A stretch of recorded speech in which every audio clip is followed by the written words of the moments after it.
Hoy es miércoles 18 de mayo del año 2022. Oración al empezar la reunión. Rogamos al Señor Dios Omnipotente que nos envíe buenos espíritus para asistirnos, aleje a los que pudieren inducirnos en error y que nos conceda la luz necesaria para distinguir la verdad de la impostura. Apartar también a los espíritus malévolos, encarnados o desencarnados que podrían intentar poner la discordia entre nosotros y desviarnos de la caridad y amor al prójimo. Si alguno pretendiese introducirse aquí, haced que no encuentre acceso en el corazón de ninguno de nosotros. Buenos espíritus que dignáis venir a instruirnos, hacernos dóciles a vuestros consejos, apartarnos de todo pensamiento de egoísmo, de orgullo, de envidia y de celos, inspirándonos indulgencia y benevolencia para nuestros semejantes presentes y ausentes, amigos y enemigos. Haced, en fin, que en los sentimientos de que nos sintamos animados reconozcamos vuestra saludable influencia. Da a los médiums a quienes encarguéis de transmitirnos vuestras enseñanzas la conciencia de la santidad del mandato que les ha sido confiado, de la gravedad del acto que van a cumplir, con el fin de que tengan el fervor y recogimiento necesario. Si en la asamblea se encontrasen personas que fuesen atraídas por otro sentimiento que no sea el del bien, abrid sus ojos a la luz y perdonarles así como nosotros les perdonamos si vinieren con malas intenciones. Rogamos especialmente al espíritu de Geinado Valladolid, es nuestro guía espiritual, que nos asista y vele sobre nosotros. Que así sea. Bueno, estamos leyendo el libro de Recuerdos de la Mediunidad de Ivonne do Amaral Pereira. Hoy nos toca la página 139, la obsesión. Capítulo 10, la obsesión. ¿Puede un espíritu, pregunta, tomar temporalmente el cuerpo de una persona viva, es decir, introducirse en un cuerpo animado y actuar en lugar del otro que se haya encarnado en ese cuerpo? Respuesta: el espíritu no entra en un cuerpo como se entra en una casa. Se identifica con un espíritu encarnado cuyos defectos y cualidades sean los mismos que los suyos, a fin de actuar conjuntamente con él. Pero el encarnado es siempre quien actúa, según quiera, sobre la materia que está revestido. Un espíritu no puede sustituir a otro que está encarnado, por eso tendrá que permanecer unido a su cuerpo hasta el término fijado para su existencia material. El libro de los espíritus, Allan Kardec, pregunta 473. Uno de los más bellos estudios que el espiritismo ofrece a sus adeptos es de los casos de obsesión. Creemos que ese difícil aprendizaje, esa importante ciencia de averiguar obsesiones, obsesores y obsesionados, debería constituir una especialidad entre los practicantes del espiritismo, es decir, médiums, dirigentes, pasistas, etc. Así como hay médicos pediatras, oftalmólogos, neurólogos, etc., también deberían existir espíritas especializados en los casos de tratamiento de las obsesiones, ya que en ellos es necesaria una dedicación absoluta a tal particularidad de la doctrina para llevar a buen término el mandato. Tal ciencia, sin embargo, no se podrá limitar a la teoría, requiriendo un paciente y precisa observación de los casos de obsesión que se presenten, pues es sabido que la observación personal, la práctica en el ejercicio del sublime mandato espírita enriquece de tal forma nuestros conocimientos sobre cada caso que encontramos, que cada uno de ellos, cada obsesionado con que nos encontremos en nuestro camino de espíritas, constituirá un trato de ricas posibilidades de instrucción y aprendizaje en torno a la curación cuando ésta sea posible. Tantas son las formas, los tipos de obsesión con lo que nos hemos encontrado en nuestro largo recorrido de espírita y medium, que sería necesaria casi una enciclopedia para examinarlos todos. En aras de la brevedad, preferiremos tratar algunos casos observados por nosotros mismos en los que actuamos o bien como médiums o como consejero de los implicados en el fenómeno, es decir, obsesor y obsesionado. Pero antes de entrar directamente en el tema, vamos a reflejar algunos esclarecimientos del maestro por excelencia del espiritismo, Allan Kardec, cuyas sensatas advertencias no han sido jamás desmentidas por lo observado por sus seguidores hasta el presente momento. Además de la pregunta 473 arriba citada, existen la número 474 y siguientes. Pregunta Allan Kardec a los instructores espirituales: Dado que no hay posesión propiamente dicha, es decir, cohabitar dos espíritus en el mismo cuerpo, pregunta, ¿puede el alma depender tanto del otro espíritu que se encuentre subyugada u obsesionada hasta el punto de que su voluntad se quede en cierta forma paralizada? Y el instructor espiritual respondió, sin duda, que esos son los verdaderos poseídos, pero es preciso que sepas que esa dominación no se efectúa nunca sin que aquel que la sufre lo consienta. Bien por su debilidad o por desearla, muchos epilépticos o locos que más necesitaban un médico que exorcismos han sido tomados por poseídos. ¿Puede alguien por sí mismo apartar a los malos espíritus y liberarse de su dominación? Pregunta. Respuesta. Siempre es posible quitarse un yugo siempre que lo quiera con voluntad firme. Siguiente pregunta. Pero ¿no es posible que la fascinación ejercida por el mal espíritu sea tal que el subyugado no la perciba? Siendo así, ¿podrá una tercera persona hacer que cese ese dominio y en ese caso, qué condiciones debe reunir? Respuesta. Si es un hombre de bien, su voluntad puede cooperar apelando el concurso de los buenos espíritus, porque cuanto más digna sea la persona, mayor poder tendrá sobre los espíritus imperfectos para alejarles y sobre los buenos para atraerles. Sin embargo, nada podrá hacer si el que esté subyugado no se presta a ello. Hay personas a quien les agrada una dependencia que halaga a sus gustos y deseos. En todo caso, aquel que no es puro de corazón no puede tener ninguna influencia. Los espíritus buenos no le entienden y los malos no le temen. ¿Las fórmulas del exorcismo tienen alguna eficacia sobre los malos espíritus? Pregunta. Respuesta. No. Y cuando estos espíritus ven que alguien se lo toma en serio, se ríen y obstinan. Hay personas animadas de buenas intenciones y que sin embargo son obsesionadas. ¿Cuál es entonces el mejor medio de librarnos de los espíritus obsesores? Pregunta. Respuesta. Acabar con su paciencia, no dar ningún valor a sus sugerencias y mostrarles que pierden el tiempo. Viendo que no consiguen nada, se apartan. La oración ¿es un medio eficiente para la cura de la obsesión? La oración es siempre un poderoso auxilio, pero creer que no basta que alguien murmure algunas palabras para obtener lo que desea. Dios asiste a los que actúan, no solo a los que se limitan a pedir. Es pues indispensable que el obsesionado haga por su parte lo necesario para destruir en sí mismo la causa de la atracción de los malos espíritus. Es evidente que en lo que acabamos de leer se trata solo de casos de obsesión en personas que más o menos conocen el hecho y que por sí mismo estarían en condiciones de ayudar a su propia curación con el vehemente deseo de liberarse del incómodo asedio y cuya fuerza de voluntad fuese la terapia principal.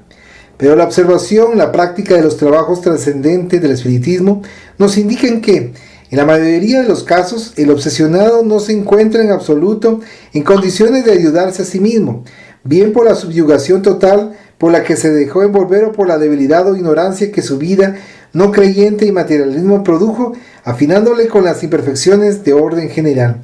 Cabe entonces a los espíritas que tratan el caso, es decir, médiums y directores de los trabajos prácticos, actuar con todo lo que la doctrina proporciona, con el fin de testimoniar el valor de la misma. Pero como vimos en algunas preguntas citadas anteriormente, y como la observación nos demuestra, será necesario a algunos y a otros un conocimiento sólido de la doctrina, para un análisis indispensable de las comunicaciones del obsesor, y una dedicación ilimitada al trabajo, un corazón reeducado en los principios del amor y fraternidad, un equilibrio moral auténtico, o por lo menos el deseo sincero de adquirir esas cualidades a través del esfuerzo diario por una reforma personal. Con el fin de imponerse al obsesor, por ejemplo, y la pureza de sentimientos y de esta manera convencerle para su propia reforma moral. El propio medium, a solas consigo y con sus lecturas y oraciones, podrá contribuir mucho para la conversión del espíritu endurecido, pues sus ejemplos y el amor que demuestre por él podrán cautivarle y convertirle en un amigo, y de ahí a aceptar los consejos sugeridos no habrá tanto. Pero para llegar a eso será necesario al medium a su vez muchas renuncias y reformas personales, una fe inquebrantable, asistencia espiritual comprobada y segura y la posibilidad de permanecer en condiciones vibratorias mentales y físicas satisfactorias.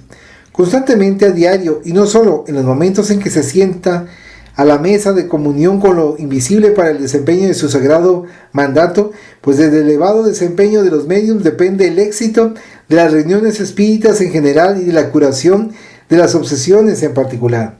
Eso afirmamos, sin excluir la responsabilidad de los directores terrenales de las mismas, de cuya seguridad moral y conocimiento de causa dependen los buenos logros de cualquier reunión práctica de espiritismo, sin olvidar la responsabilidad de cada uno de los componentes de la mesa.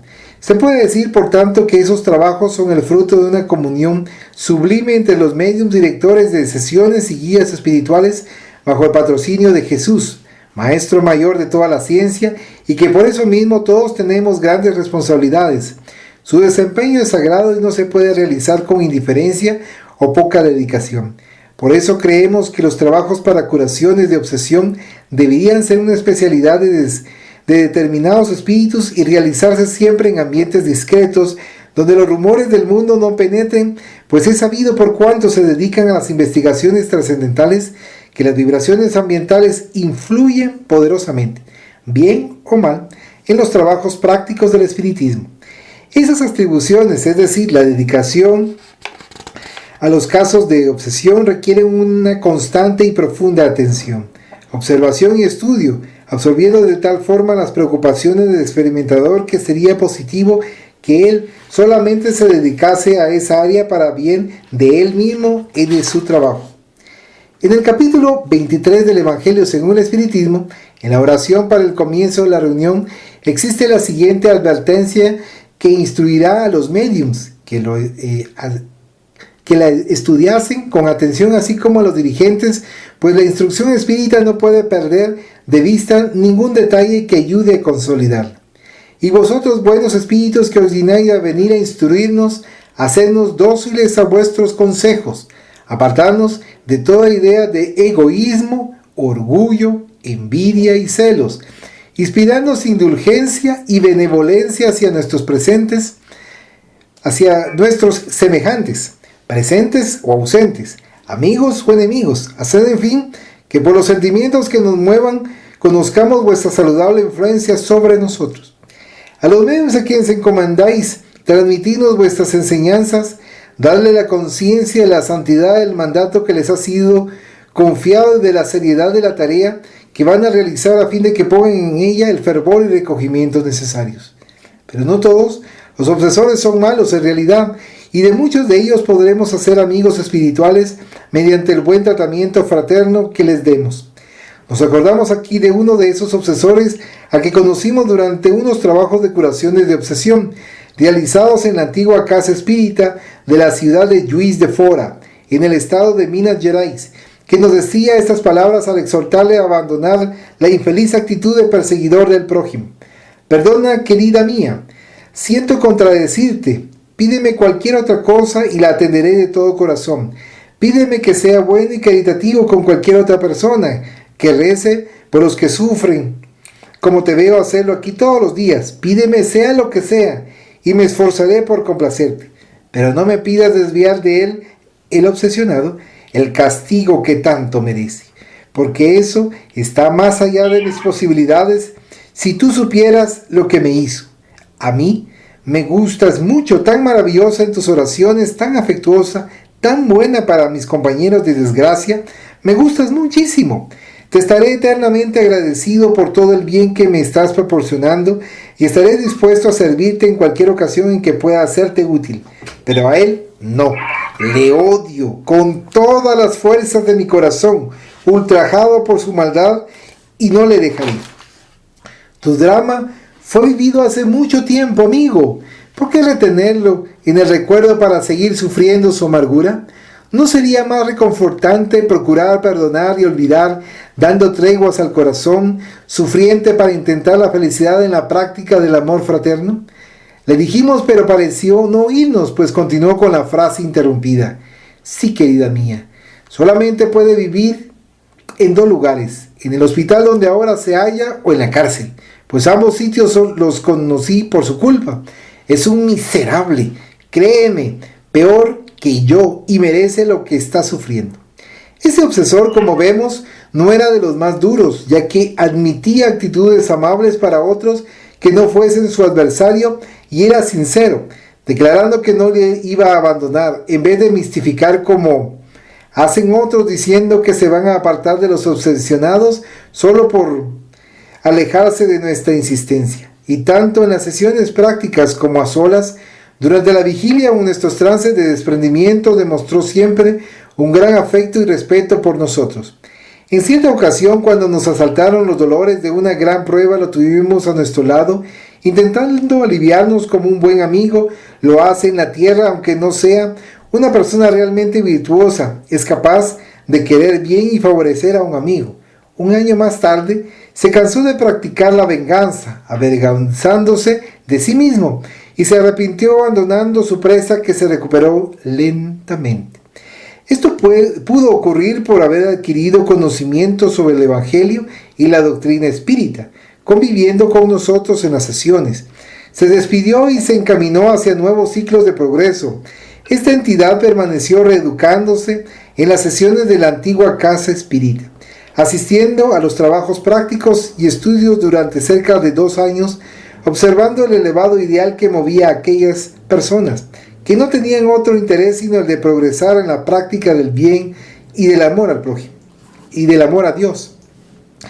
La instrucción doctrinaria, el ejemplo, la paciencia y el amor son factores indispensables para el éxito de los trabajos de las curaciones de obsesión, y no creamos que cualquier entidad endurecida en el error pueda convertirse y arrepentirse rápidamente. Por la magia de nuestro adoctrinamiento, durante 1 o 2 reuniones, ellas quizá permanecerán frecuentando nuestros trabajos para instruirse y reeducarse con nuestro contacto, haciendo un aprendizaje rudimentario con nosotros para conseguir nuevas etapas de instrucción y progreso. Algunas de allí mismos volverán a reencarnar sin alcanzar la espiritualidad, y entonces el obsesionado también recibirá nuevas enseñanzas positivas. De todas formas, no se conseguirá nada si el obsesionado no ayuda a su curación, procurando renovarse moral y mentalmente, corrigiendo sus imperfecciones y actuando así contra las sugestiones maléficas del obsesor.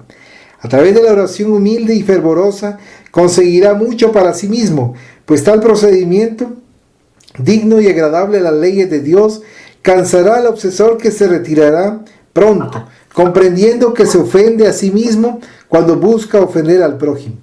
El obsesionado puede hacer mucho por la regeneración moral de su obsesor, lo que acrecentará sus méritos ante el mundo espiritual, atrayendo simpatía y protección. Conviene recordar estos párrafos del Evangelio según el Espiritismo de Allan Kardec, muy convenientes para el trabajo de las curaciones de obsesión. Se encuentran en el capítulo 28, ítem 81, en el prefacio de la oración para los obsesionados. De su lectura y meditación resalta la necesidad de disponer de un pleno conocimiento de causa para aquellos que se dedican en los casos de obsesión. En los casos de obsesión grave, se encuentra el obsesionado como envuelto e impregnado de un fluido pernicioso que neutraliza la acción de los fluidos saludables y lo rechaza. De dicho fluido dañino hay que liberarle. Ahora bien, un mal fluido no podrá ser eliminado por otro fluido igualmente malo.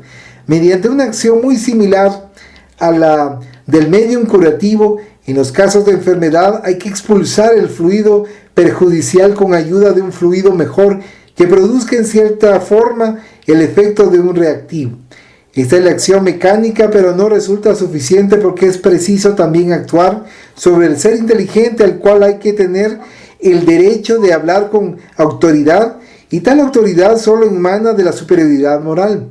Cuanto más grande sea la superioridad moral, tanto mayor será la autoridad. Y eso no es todo, pues para asegurar la liberación del obsesionado se necesita asimismo llevar al espíritu perverso a renunciar a sus malos propósitos, moviéndole a arrepentirse y a desear el bien por medio de instrucciones hábilmente administradas. En evocaciones particulares que se hagan con miras a su educación moral. Entonces se podrá obtener la doble satisfacción de liberar a un encarnado y convertir a un espíritu imperfecto. La tarea es mucho más fácil cuando el obsesionado, comprendiendo en la situación en que se halla, aporta su concurso poniendo voluntad y orando. No sucede lo mismo. No sucede lo mismo si, seducida por el espíritu embustero, la víctima está ilusionada con las supuestas cualidades quien la domina y se complace en el error en que este último la asume. Porque en tal circunstancia, muy al contrario de colaborar con quien le asisten, rechaza su ayuda. Tal es el caso de la fascinación, siempre infinitamente más rebelde que la más violenta de las subyugaciones. Consultar el libro Los Mediums, capítulo 23. Digamos por último, que en todos los casos de obsesión, la plegaria es el más poderoso auxiliar de la acción contra el espíritu obsesor. En la observación al final de este punto, existe también una interesante nota que completa la instrucción doctrinaria. La cura de las obsesiones graves requiere mucha paciencia, perseverancia y devoción. Exige asimismo tacto y habilidad para incidir al bien a espíritus que muchas veces son muy perversos, endurecidos y astutos, pues los hay rebeldes en grado extremo. En la mayoría de los casos es preciso guiarse por las circunstancias, pero sea cual fuere el carácter del espíritu, existe un hecho cierto, y es que no se logra nada con la compulsión o las amenazas, ya que toda la influencia estriba en el ascendiente moral. Otra verdad también comprobada tanto por la experiencia como por la lógica es la total ineficacia de los exorcismos, fórmulas cabalísticas, palabras sacramentales, amuletos o talismanes, prácticas exteriores y signos materiales de cualquier género. Una obsesión que se prolongue por largo tiempo puede ocasionar desórdenes patológicos y requerirá en ocasiones un tratamiento simultáneo consecutivo, ya sea magnético o médico, a fin de conseguir que el organismo del paciente se restablezca. Una vez eliminada la causa, queda todavía luchar contra sus efectos. Ver el libro de los Mediums, capítulo 23 de la obsesión. Debemos añadir a las interesantes observaciones de Allan Kardec las consideraciones que detallamos a continuación, dictadas psicográficamente en respuesta a determinadas preguntas hechas por un médico espírita. Tantas son las peticiones de esclarecimiento sobre las obsesiones que recibimos que nos será inútil una investigación continua sobre todas las clases de ese hecho terrible que parece amenazar al hombre de la cuna a la tumba bajo múltiples disfraces, lo que indica el mal existente en las profundidades de su propia alma, conciencia o mente. Las citadas consideraciones las recibimos del espíritu del doctor Adolfo Becerra de Meneses y las presentamos a título de estudio y observación y no como una afirmación segura, sabiendo que un medium siempre legó en las comunicaciones que recibe de lo invisible y desconocedor de los fundamentos científicos, nunca podrá asegurar como realidad aquello que obtiene a través de su facultad, sino ofrecerlo al estudio de otras personas más competentes. He aquí la pregunta. ¿Las enfermedades mentales están siempre vinculadas a problemas espirituales, incluso aquellas que tienen una base orgánica? Respuesta de Becerra de Meneses. 1. Es cierto, con algunas excepciones, como pueden ser fatiga mental, depresiones nerviosas ocasionadas por algún factor patológico, impurezas de la sangre, sífilis y otras de fácil verificación. La locura de origen alcohólico podrá tener causa espiritual, ya que el alcohólico puede ser un obsesionado o atraer espíritus afines que compliquen su situación. Pero no todas las enfermedades mentales tienen origen en la obsesión, aunque sean de origen psíquico. El mundo espiritual es muy intenso y los hombres están lejos de comprender esta intensidad. A su vez, el ser psíquico, incluso el perispíritu y sobre todo la mente, son potencias inimaginables para los hombres, siendo así los sentimientos de un desencarnado alcanzará una intensidad indescriptible si no estuviera lo bastante equilibrado o evolucionado para dirigirlas normalmente. Con el fin de entender lo que vamos a decir, debemos de tener en cuenta que el perispíritu está ligado al cuerpo físico durante la encarnación por una red de vibraciones nerviosas y le dirige como potencia equilibradora. El remordimiento, por ejemplo, que es un importante sentimiento y que al desencarnar un espíritu puede llegar a enloquecerle, podrá impulsar al espíritu a reencarnar en un estado vibratorio precario, como puede ser excitado deprimido, alucinado, desesperado, etc. Y siendo así, llevará para el cuerpo en que habite predisposiciones para un acentuado desequilibrio nervioso, intoxicaciones magnéticas que provocarán más tarde una enfermedad mental, donde pueden existir hasta visiones del pasado en que delinquió. Al chocar con una posible fatiga mental, emoción fuerte o excesos de cualquier naturaleza, como el sexual o alimenticio. Parecerá una obsesión, pero en realidad será obsesionado solo por su memoria profunda que vinculó a su personalidad si existe remordimiento, crimen o delincuencia. Y si existió crimen, la conciencia con falta de armonía puede llevar a la desarmonía a todo el ser de muchas formas. La mente enferma reflejará su anormalidad sobre el perispíritu que está dirigido por ella, y este sobre el cuerpo físico que es el esclavo de ambos a través del sistema nervioso. Y tenemos ahí la enfermedad mental con base orgánica vinculada a problemas espirituales, pero sin ser propiamente una obsesión en sí. Si se trata a ese paciente por las vías espíritas comunes, es probable que no se recupere o que lo haga difícilmente, ya que no existe un obsesor propiamente dicho. Y si se evoca a un obsesor insistiendo en la atracción, se dará la posibilidad de comunicarse con el espíritu del supuesto obsesionado, que será alcanzado por las corrientes vibratorias, sufrirá una especie de trance, se adormecerá y dará una comunicación. Se referirá a él, es decir, al cuerpo que ocupa, como si se tratase de otra persona. Sabemos que el espíritu de un vivo, al comunicarse en una reunión, se refiere a su propio cuerpo usando la tercera persona del singular. Si esos intentos están bien planificados y aplicados, el tratamiento beneficiará al comunicante, ya que será adoctrinado, evangelizado, instruido, consolado, etc. Pues dicho tratamiento se usa en el mundo invisible para encarnados sufridores y desequilibrados con muy buenos resultados. Pero si el instructor encarnado le confunde con un obsesor desencarnado y procura convencerlo con argumentos que no se ajusten al caso, confundirá al comunicante, que se retirará disgustado y desorientado.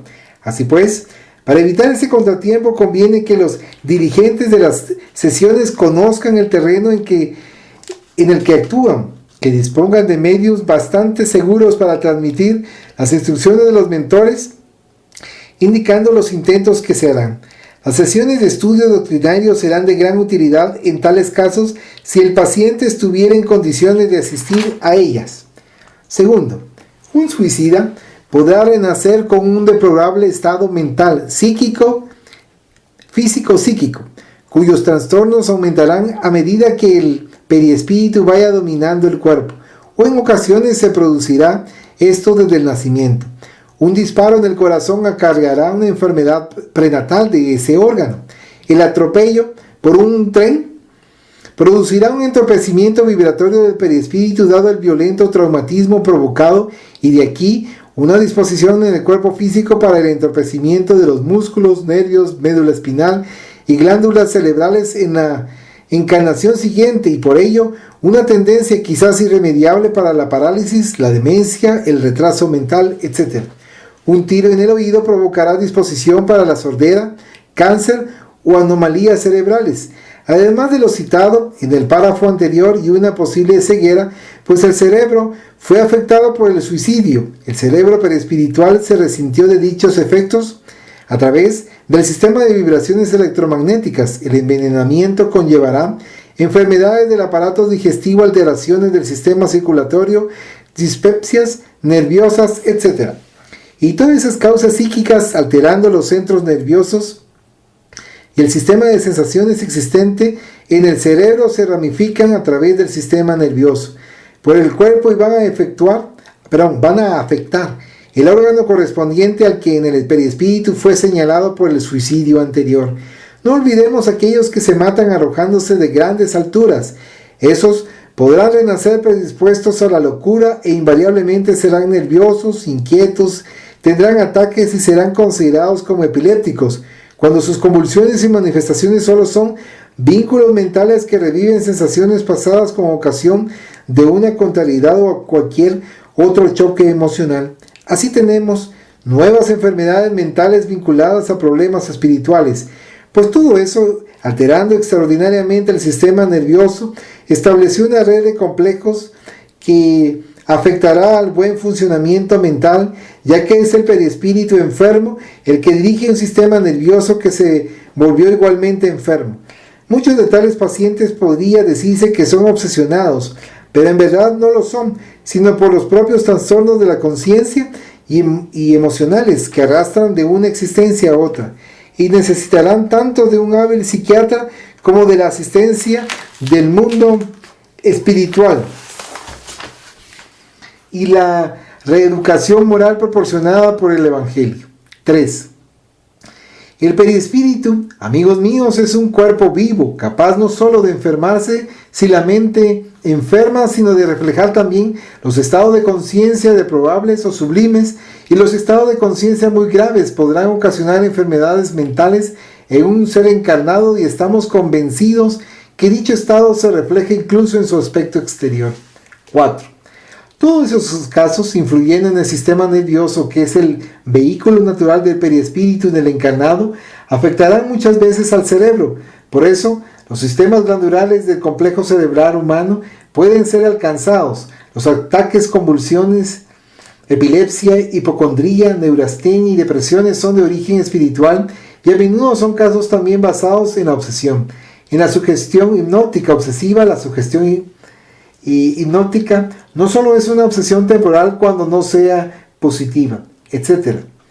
El tratamiento psíquico en tales casos será muy útil, aunque no examine el tratamiento físico. 5. Viciando la mente con pensamientos inferiores de cualquier naturaleza, una persona estará sujeta al desequilibrio total y posiblemente provocará el asedio obsesivo de los afines desencarnados, porque el obsesionado lo es por sí mismo o por otros porque lo desea. La curación en esos casos, más que de los demás, dependerá de ellos mismos, es decir, de su renovación moral y mental, de la práctica del bien, de la reeducación total que se impongan, siendo tales casos muy difíciles de ser tratados. No perdamos de vista que el cuerpo humano es solo un aparato delicado, cuyas baterías y sistemas conductores de vida son dirigidos por las fuerzas del perispíritu, y este a su vez comandado por la voluntad, es decir, por la conciencia en la mente. 6. Añadiremos que existen en los sanatorios para alienados enfermos considerados incurables y que son recuperables. En realidad, la psiquiatría diagnosticó el mal de acuerdo con los estudios de la ciencia oficial, que solamente observó los efectos del mal sin tener en cuenta la verdadera causa, que es psíquica. El supuesto enfermo incurable se conservará así porque sus fuerzas mediúmnicas se encuentran todavía en germen. Esas fuerzas o agentes transmisores son electricidad, magnetismo y fluido vital. Las mismas propiedades que son propias del perispíritu, que también es una fuerza. Para que el efecto mediúmnico se produzca, sobre todo el normal, implicando vibraciones capaces de combinarse con las vibraciones de lo invisible, es necesario que esas propiedades vibren armoniosamente entre sí y con el sistema nervioso del propio medium, lo que no siempre sucede.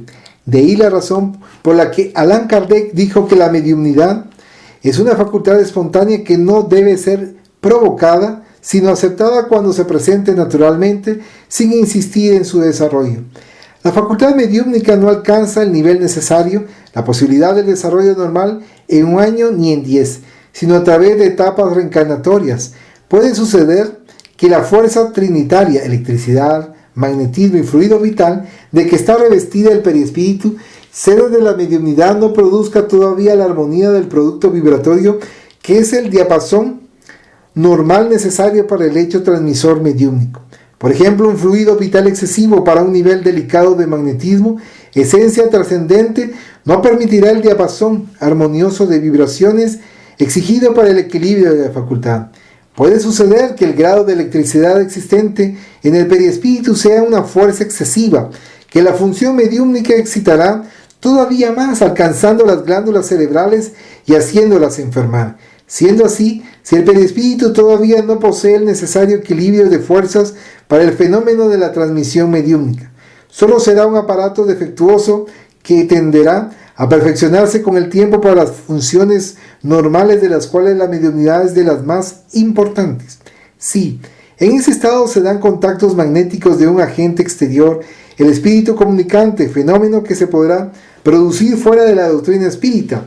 Se presentarán dificultades inmensas, ya que las glándulas cerebrales mal accionadas por aquella fuerza trinitaria no soportarán los choques que se deriven de la citada comunicación. El cerebro sufrirá importantes conmociones y un tipo de demencia pacífica o violenta desafiará la curación a través de la medicina, pero un tratamiento psíquico, sabio, consciente a través del magnetismo espiritual podrá remediar. Esa facultad no será desarrollada ni dará frutos al paciente. Estará siempre como atacado por causas mórbidas indefinibles, ya que todavía no existe su posibilidad. Pues sepamos que el propio hombre todavía no alcanzó la plenitud que la creación exige de él. Es un ser todavía inacabado en elaboración, que solo estará plenamente creado cuando sus facultades generales se equilibren en funciones coordinadas. Y no debemos ver en tales casos la expiación ni el rescate. Se trata solo de evolución, teniendo en cuenta que la evolución de cualquier naturaleza no será sin grandes choques y conmociones. Esto lo vemos en el propio planeta, que penosamente viene evolucionando entre choques milenarios, lo mismo que el hombre. También la mediunidad en elaboración podrá producir enfermedad mental vinculada a problemas espirituales, sin que tales disturbios sean normales u obligatorios en la evolución de cada uno. 7. No todos los casos de complejos psíquicos proceden de la llamada expiación o del rescate. La criatura encarnada está sujeta también a accidentes diversos durante su viaje por la Tierra, en un planeta donde proliferan fuerzas heterogéneas. Muchos casos de probables que asaltan a los hombres encarnados podrán ser consecuencia de sus errores del presente o estarán unidos al plan de evolución que impulsa a la humanidad al progreso natural, razón por la cual no existe injusticia ni aberración en tales casos, sino el cumplimiento de una ley, auxilio de la naturaleza al paciente. No podemos además olvidar que el hombre vive en un planeta inferior y que muchos contratiempos y trastornos que sufren son el resultado del estado del planeta y de él mismo, que evoluciona con él. El asunto es tan complejo que podría ser infinito y no podemos explicarlo con breves palabras. La variedad y tipos de obsesión son impresionantes a los ojos de un observador. Afirman los instructores espirituales que las más peligrosas y difíciles de curar son aquellas que, de manera oculta, solapan la voluntad del obsesionado a través de una sugestión continua, ininterrumpida, ejercida sobre todo durante el sueño del paciente, transformándose en una hipnosis maléfica.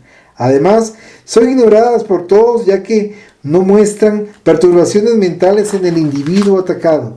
Sometido de esa forma a la acción oculta del obsesor, el obsesionado dará la impresión de ser una persona normal, pero en verdad es como un autómata que cometerá crimen o suicidio, y si así se le ordena.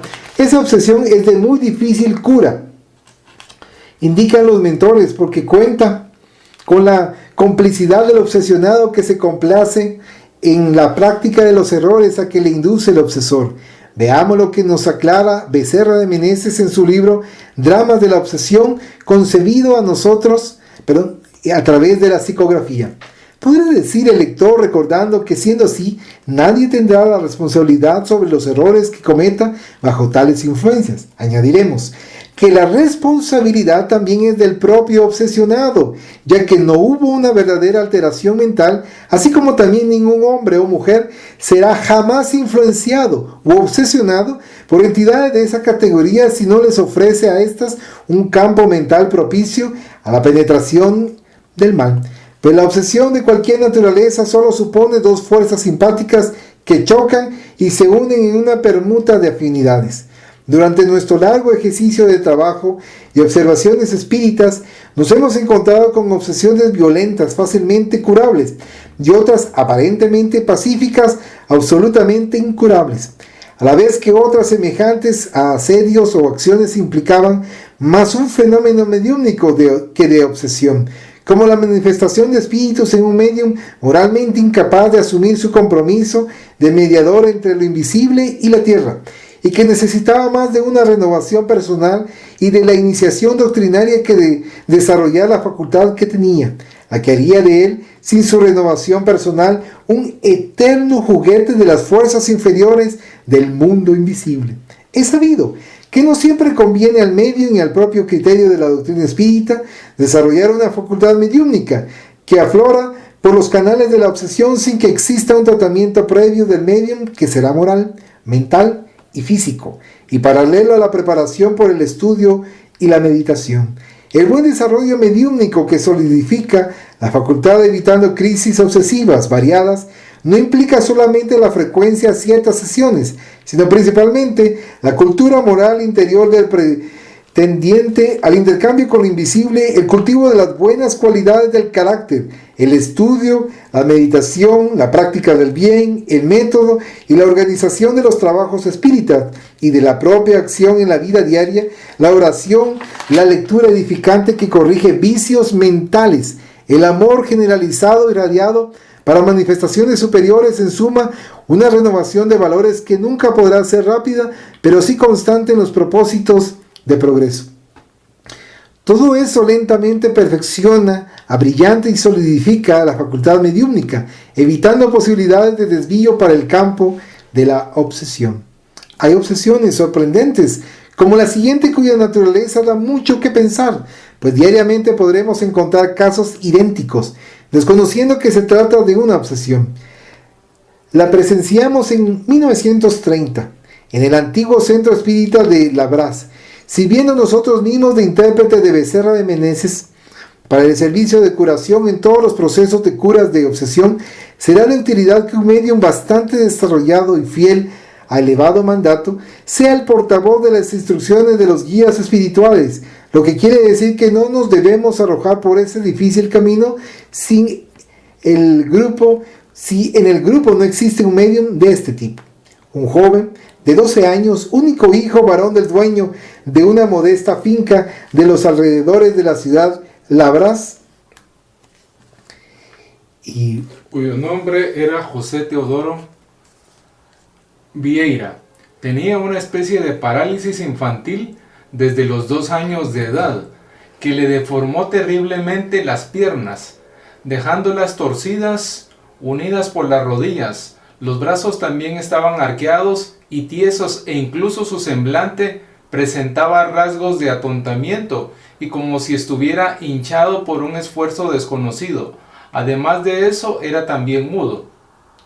Al entrar en el centro acompañado por su padre, los 2 videntes allí presentes y yo misma percibimos una forma oscura y compacta, cabalgando al chico como si fuera un caballo, ya que hasta las riendas y el freno de la boca existían en la misma sombra oscura.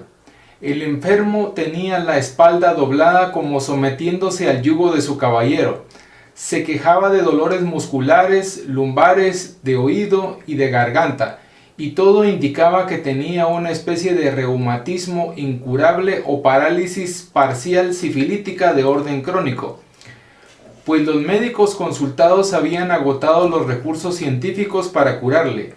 El pobre padre se había gastado casi todo su patrimonio para el tratamiento, pero el mal permanecía, desafiando al tiempo y a todos los intentos. Se trataba de una obsesión típica como las citadas en el Evangelio, que tenían hasta el poder de volver sordo y mudo al paciente, y que Jesús y sus apóstoles curaban con tanta facilidad. La imposición de manos. Durante los 10 años de dominio, esa terrible obsesión había afectado músculos y nervios, glándulas y el sistema nervioso, lo que había desorientado a los médicos que, tratando al enfermo con los métodos científicos, no lograban siquiera un pequeño alivio. Yo era entonces la médium responsable para el intercambio espiritual del puesto mediúmnico de asistencia a los necesitados, del centro arriba citado, verdadero templo de amor y ciencia trascendente. Ya en esa época el espíritu de Becerra de Meneses me honraba con su asistencia para todos los trabajos mediúmnicos, por lo que le hice inmediatamente la consulta necesaria, a lo que respondió: haced las peticiones para el enfermo en vuestras sesiones normales, que se someta a un tratamiento de pases diarios en el propio centro por 3 o más médiums, y que asista a las reuniones que pueda. El caso es sencillo. Nos dio una receta homeopática que se le proporcionó gratuitamente por parte de la asistencia a los necesitados. Después de la primera sesión y cuando el paciente solo había recibido pases, se presentó un antiguo esclavo africano de Brasil, rebelándose contra la violencia que estábamos cometiendo, retirándole a la fuerza del dorso de su corcel. Preguntaba, ¿por qué no puedo también castigarle? Él me castigó mucho, decía. Él fue mi amo y me sometió mientras estaba vivo. Ahora me toca a mí someterle con látigo y mis espuelas. Pregunta, ¿no era yo el burro de carga que él azotaba? Pues ahora el burro es él y la carga soy yo. No les voy a dar mi montura. Pregunta, ¿pero no te das cuenta que este chico solo tiene 12 años y no puede ser tu amo cuando la esclavitud ha sido abolida hace tantos años? Expresó el presidente de la mesa inteligentemente, intentando un esclarecimiento doctrinario. Ya, dijo la entidad, yo sé bien lo que digo y quién es él, mi burro. Es el niño Teodoro Vieira. Si no me engaño, no. Yo nunca le perdí de vista. Ese obsesor fue retirado fácilmente y encaminado a las estancias de lo invisible convenientes a su estado, quizás a una reencarnación inmediata, y siguiendo el tratamiento recomendado, el chico enfermo se curó totalmente en 30 días. Hablando con el padre del joven supe que el niño Teodoro había sido el bisabuelo del propio enfermo que poseía algunos esclavos, siendo un pequeño hacendado de la zona rural de la vieja ciudad. Por la ley de reencarnación, los acontecimientos nos hacen deducir que el joven José Teodoro Vieira era la reencarnación de su bisabuelo.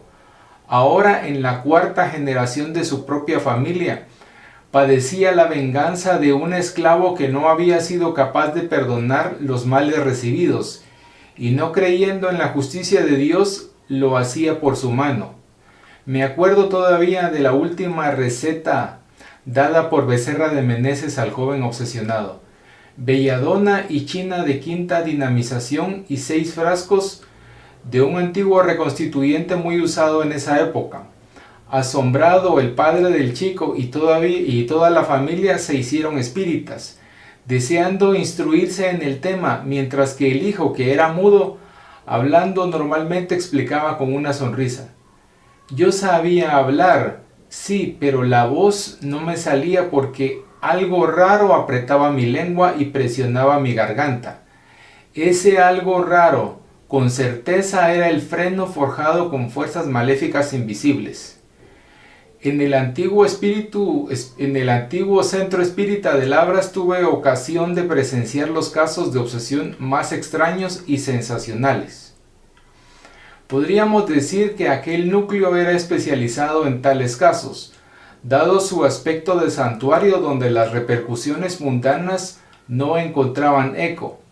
El lector se acordará del libro Dramas de la Obsesión, cuyos personajes principales fueron auxiliados allí.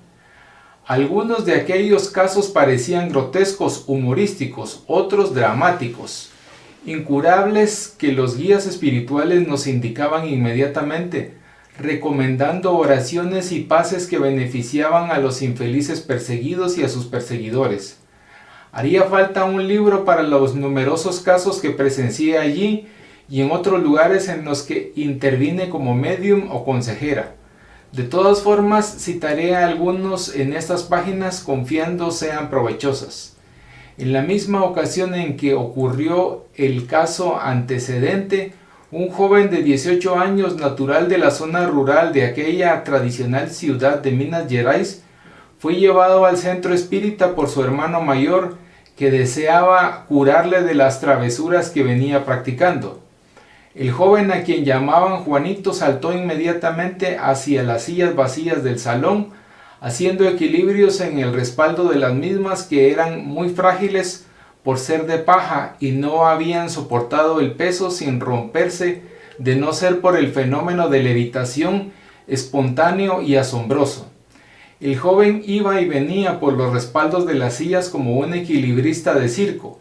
Luego hacía mímicas y piruetas serpenteando en el suelo o caminando sobre las manos y saltando graciosamente, cuando en su estado normal era un campesino modesto y tímido.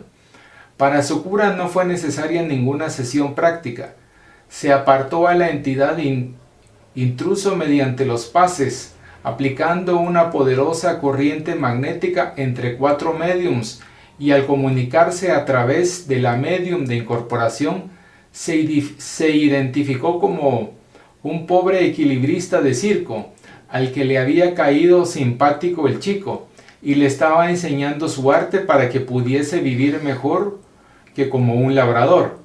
El paciente fue igualmente curado con mucha facilidad, ya que no se trataba de una obsesión odiosa y sí de una fuerte acción amistosa de lo invisible en un admirable medium de efectos físicos. Una vez liberado de su amable profesor, el chico declaró que asistía a todo lo que practicaba, pero no podía evitarlo. Tenía vergüenza de lo que hacía y miedo de los impulsos que le obligaban a tales piruetas, y se agotaba mucho sintiéndose falto de fuerzas. No se trataba por tanto de un desarrollo mediúmnico según dijeron los mentores. El paciente no se interesaba por el espiritismo, sentía terror por lo que ocurría y creía estar poseído por un demonio, no poseyendo condiciones morales para el cultivo de su prodigiosa fuerza psíquica. Abrir las compuertas de la mediumnidad en semejante persona sería exponerle a las hordas obsesoras y quizá a los aprovechados terrestres que podrían explotar su don. Se recomendaron pases apaciguadores y la fuerza mediúmnica se quedó tranquila hasta nueva orden. Una noche en el amplio salón del centro vimos un nuevo y edificante fenómeno de levitación que ocurrió con otro obsesionado espontáneo como el primero, sin necesidad de provocarlo.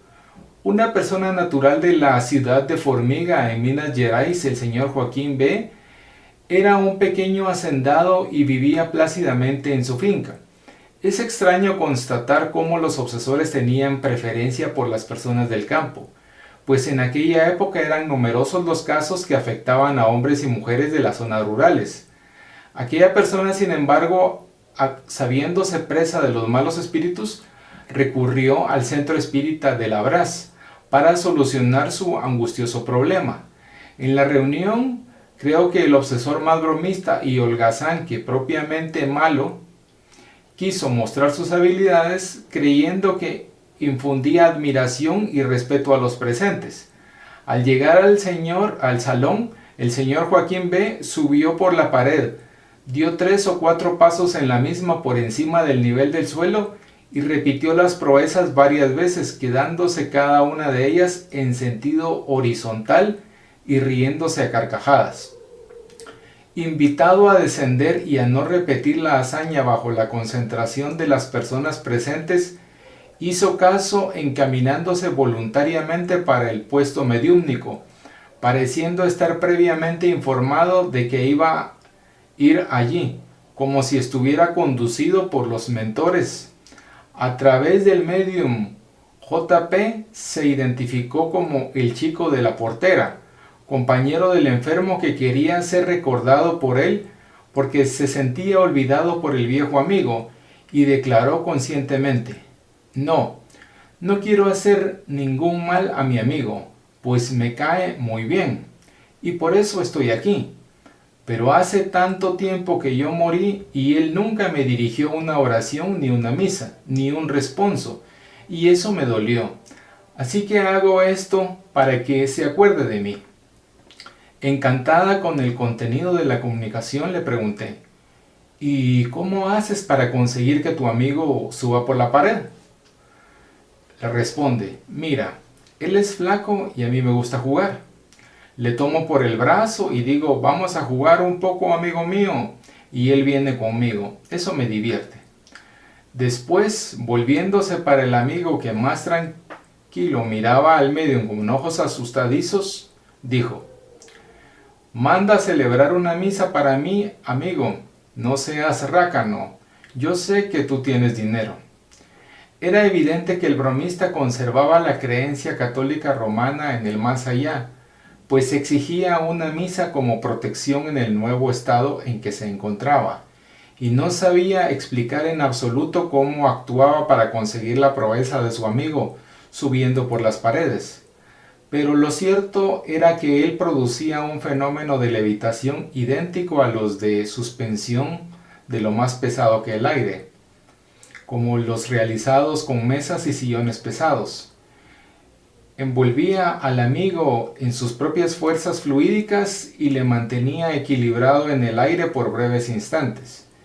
Quizás fuera dirigido por otras entidades más expertas, interesadas en despertar nuestra atención y obligarnos a un estudio más profundo del espiritismo.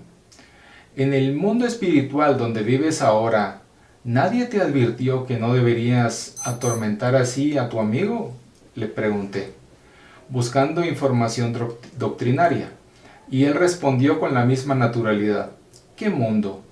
Yo vivo en el mismo sitio donde él.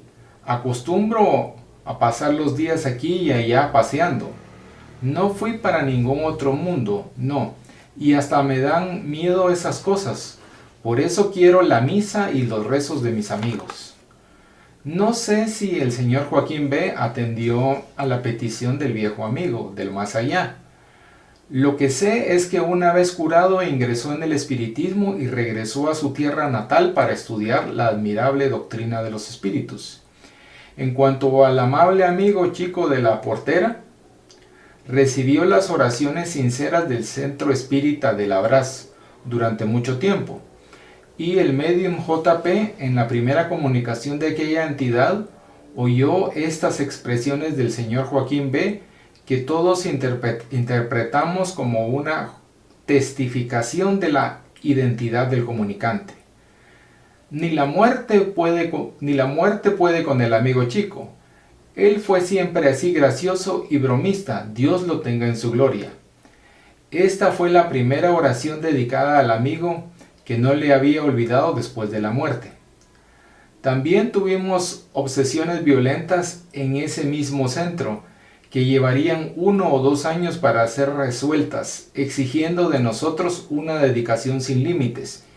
Igualmente se dieron otras incurables que pesaban en nuestro corazón por ver por una parte al obsesionado sufrir su propio infierno en situaciones de tortura que el propio genio de Dante Alighieri no concebiría, y por otra la falta de demencia del obsesor, que no se decidía a la renovación de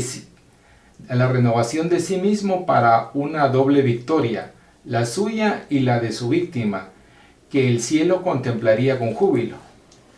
Muchas veces, sin embargo, alcanzábamos la victoria sobre el obsesor, pero el obsesionado, una vez liberado del verdugo, se sumergía de nuevo en la indiferencia o en las bajas pasiones, despreocupándose de su propia redención a la luz del Evangelio, y era nuevamente atraído por las fuerzas inferiores por afinarse con ella.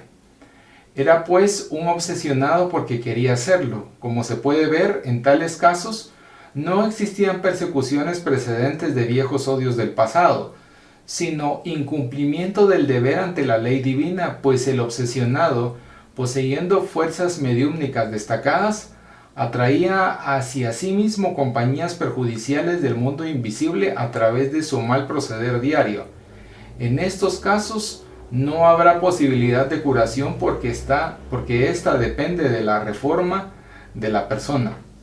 Citaremos ahora 2 ejemplos recogidos de nuestra labor mediúmnica. Fueron los más penosos e ilustrarán suficientemente el calvario del médium en su odisea de intermediario entre las fuerzas de los mundos. La joven Marta G.R. se casó por amor con su primo P.S.R. 15 días después del matrimonio, la esposa se sintió mal, diciendo que una sombra masculina se aproximaba a ella en la noche, en el sueño, y la ataba fuertemente con cuerdas de los hombros a los tobillos. Se impresionó mucho con esos sueños y empezó a vivir asediada por angustias y miedos. Si la familia de Marta la hubiera encaminado a un centro espírita, Los primeros síntomas quizás se hubiera podido remediar a tiempo, pero en lugar de eso, le llevaron al médico. El mal progresó rápidamente a pesar del tratamiento, tanto que al poco tiempo se veía enteramente atada por cuerdas y pasó a vivir rígida, con los brazos pegados al cuerpo, endurecidos, impedida de movimientos, se sentaba y caminaba con dificultad como si realmente tuviese estas ataduras. Su alimentación requería ayuda externa como un bebé, hasta su higiene personal tenía que realizarse con la ayuda de otras personas. Por fin la joven dejó de hablar y enmudeció. Entonces la llevaron al centro espírita de Labraz desde su ciudad, que estaba en las orillas del Río Grande. Como podemos ver, se trataba de una obsesión a través de la sugestión o hipnosis durante el sueño, del tipo más grave que conocemos. La obsesionada se entregaba sin reacción, ya que le era muy difícil luchar contra una fuerza maléfica de tal naturaleza. Consultados los mentores, nos dijeron que el mal era incurable, una obsesión por venganza de ofensas pasadas y celos pasionales, y que la paciente moriría al dar a luz, pues estaba en los primeros meses de su embarazo. A pesar de eso, no la abandonamos. La asistimos con un tratamiento de paces constantes e instrucción evangélica, perseverando en súplicas por el obsesor. Marta era huérfana de madre y bien pronto su marido se cansó de vivir junto a una esposa inútil, desinteresándose de ella y su enfermedad. Le quedaba su padre compasivo y amoroso, aunque la situación era insostenible, y la enferma fue internada en una casa de salud espírita, donde recibió tratamiento médico y espírita adecuado, pero en vano. El obsesor jamás nos dijo la razón de tan odiosa situación. Se limitaba a declarar que la joven le pertenecía, que era su esposa y la de ningún otro. Asistía a las sesiones, se apoderaba del médium y era visto nítidamente por los médiums videntes, que lo describieron como un hombre joven trajeado elegantemente al estilo de inicios del siglo pasado, y sus facciones duras demostraban gran odio. No se le pudo convencer para dirigirnos la palabra y sugestionaba a la enferma para que enmudeciese y no dijera nada respecto al caso. La paciente murió al poco tiempo. No había condiciones físicas para el nacimiento de la criatura y al enmudecer no fue posible saber lo que sentía, impidiendo así la cesárea. Respetuosos del terrible pasado espiritual de Marta, los mentores no nos dieron las explicaciones que queríamos oír. Además, solamente acostumbran a relatar los grandes dramas en novelas o cuentos moralizantes. Pero como el médium posee poderes vibratorios capaces de captar las noticias que se desprenden del aura de los espíritus que se comunican con ellos, y como no le fue ordenado que guardase secreto en este caso, ya que la humanidad precisa conocer esas verdades para meditar sobre ellas, descubrimos que el móvil de la terrible posesión había sido el adulterio femenino practicado en la pasada existencia, que el esposo ultrajado y celoso no había sabido perdonar, interpretando también como adulterio el actual matrimonio de Marta. Por su parte, ella había prometido fidelidad al antiguo esposo durante la estancia de ambos en la vida espiritual antes de la actual encarnación, intentando librarse de su persecución. Al no cumplir su palabra en la actual encarnación durante el sueño, su conciencia abrumada de culpa se entregó al castigo sin intentar reaccionar. En cuanto al bebé, que sufrió reflejos vibratorios, debía estar también complicado en el drama del pasado, según podemos deducir al compararlo con otros casos descritos en obras mediúmnicas. Sin embargo, jamás tuvimos más información al respecto de este caso. Se preguntará el lector, ¿cómo estos casos pueden suceder dentro de las leyes superiores del amor establecidas por el Ser Supremo? La respuesta es simple y concisa. Esto será consecuencia de infracciones a las mismas leyes, efectos lamentables de causas lamentables, frutos del libre albedrío mal orientado de cada uno. Pasemos al segundo caso donde contemplamos los resultados. Y aquí hacemos la pausa para finalizar, que es un capítulo bastante largo, pero bastante ilustrativo con respecto a la obsesión, donde nos hace recapacitar y reflexionar. Agradecemos que Pepe nos haya leído porque se nos había ido la luz y por ese motivo continuaba Pepe aprovechando que tenía el PDF en el celular, entonces sí tenía iluminación, pero que esta instrucción y esta lectura que tuvimos ahí en esta noche de esta reunión nos hace recapacitar con respecto a la obsesión, nos hace reflexionar con respecto a que da a conocer que nosotros nos basamos en el libro de los Espíritus, nos basamos en el Evangelio según el Espiritismo, nos basamos en el libro de los Medios para poder orientar de una forma efectiva a nuestros hermanos obsesores la importancia de tener una conducta correcta. No podemos decir que al 100% porque estamos en un mundo de expiación y de prueba, pero que hagamos lo posible para ser lo más correctos y de esa manera poder contribuir en el desarrollo y apoyo de nuestros hermanos obsesores, como nuestros hermanos que están siendo que son las víctimas. Pero por supuesto que todo tiene una lógica muy, muy comprensible en cuanto a lo que nos instruyen nuestros hermanos. Así que finalizamos esta noche. Agradecemos la presencia de nuestros amigos espirituales que nos están orientando, que nos están guiando, como también la de ustedes, hermanos encarnados. Te damos gracias, Padre, por esta oportunidad que tú nos diste de poder estudiar la doctrina espírita, de poder nosotros tomar en consideración la lectura tan importante como son los recuerdos de la mediunidad, para que podamos nosotros esclarecernos. Agradecemos profundamente la participación de nuestros guías espirituales que constantemente velan por el bienestar de cada uno de nosotros, nos sugieren, nos orientan, nos apoyan. Agradecemos el permiso que tú nos otorgas para estar unidos, Padre. Te pedimos protección para con nuestros hermanos que están enfermos, para con nuestros familiares, para con aquellos hermanos que están reencarnando, para aquellos hermanos que están regresando o retornando al plano espiritual, y que podamos nosotros que al salir de acá nos sintamos fortalecidos en la práctica del bien y del amor al prójimo, y que así sea. Sí.